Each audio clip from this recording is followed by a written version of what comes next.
For the next 5 days, Edmund and Louise will be taking part in our diet swap experiment, where they'll exchange a typical week's food intake, meal for meal. The swap will be overseen by Dr. Christian Jessen, who's hoping to shock Supersize and Superskinny into changing their bad habits. This week's Superskinny is Louise. She's a waitress whose hectic job means she barely eats to live.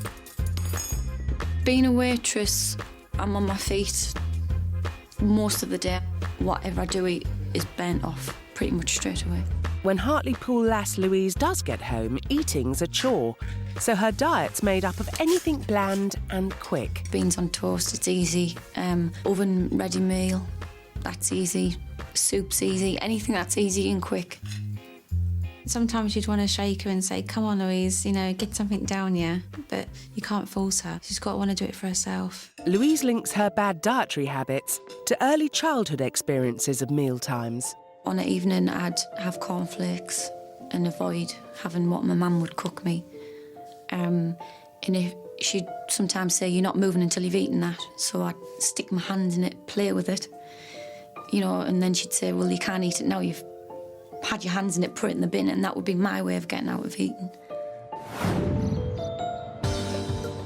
Louise, I'm Christian. Nice to meet you. How are you? Okay. Let's start straight away with the height and weight bits, OK? So take your dressing gown off, stick it on the chair. If you stand on there. You weigh 97 pounds.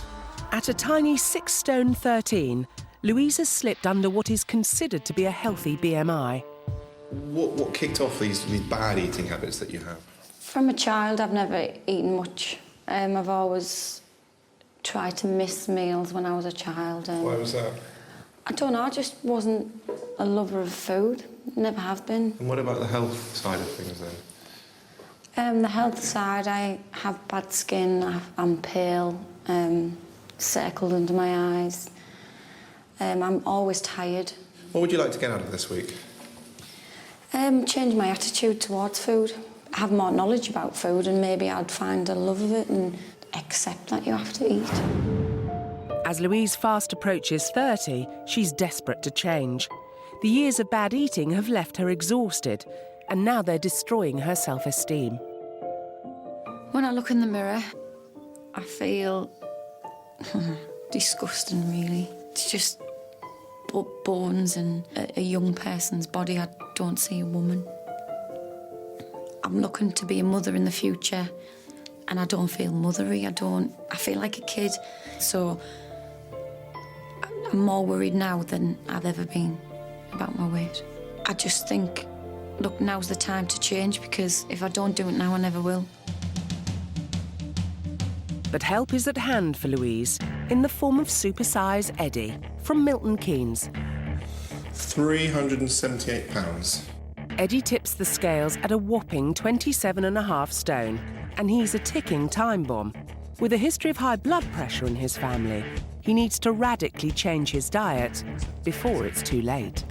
Biker Eddie's bad diet begins at 6:30 a.m. with a burly breakfast.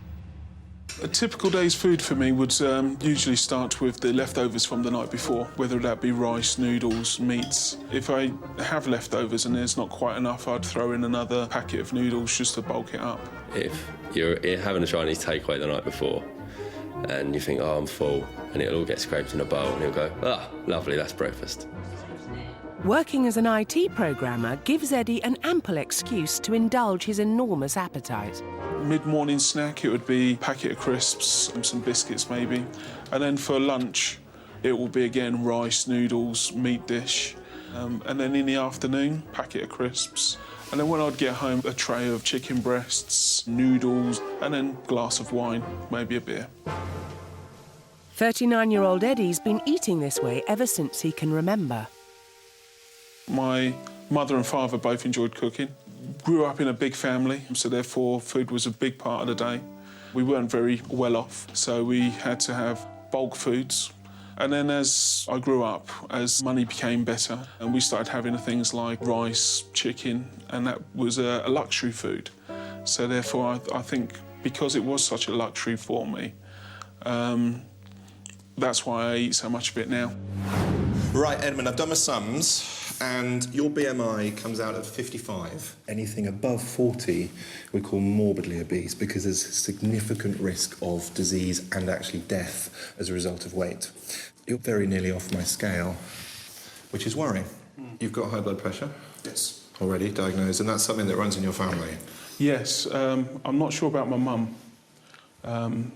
She died quite young. But my dad, he had high blood pressure, was diagnosed with hypertension, and so is my older brother and my elder sister. Your weight is absolutely going to make it 100,000 times worse, and also 100,000 times more likely that you're going to run into problems as a result of having high blood pressure. But I'm hoping that you're slightly aware of that because that's why you're here. Yeah. Am I right? Yes. Why have you not been able to do anything about it? Laziness. I think I got into a habit and I didn't see a need to break that habit until now. I know I'm killing myself if I carry on like this. And as Eddie reaches 40, for him, it's now or never. It's causing me pain. I can't be comfortable when I'm laying down, seated, standing. I can't walk from A to B without being in constant pain. Being as big as I am at the moment, carrying this much weight, means that I will probably not make another 40 years.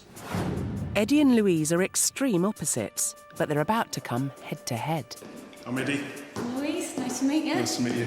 You're absolutely tiny, look at you. I didn't realise until I met her just how small somebody could be. And they really are super skinny. It's a tiny little arm. He's tall and he's quite manly, and I just felt like a little child stood next to him. It may seem drastic, but swapping diets is the last resort to getting Eddie and Louise to think about their intake of food. Louise, we're going to start at breakfasts. I think that's coffee. Sometimes I think you just have a coffee on its own, don't you? Yeah? Nothing else? Otherwise, it's a bit of toast. Anything on it? Marge, maybe. Maybe your lunches are a bit more substantial. That looks like a soup. Half a sandwich? Not a whole, why half a sandwich? One fills me. All right, let's have a look at your dinners. There we go. Oh, I'm quite surprised by that. Crisps and sweets. Explain yourself, Louise. You can't, can you? Does that strike you as a proper dinner? No. No? No. Let's have a look at the other things. Oh, look, what a surprise. Another sandwich. How does that look to you now? Looks enough. That looks enough. Are you serious? I'll tell you now, as a doctor, this is not a healthy diet. There is no variety. You're getting through about 900 calories a day.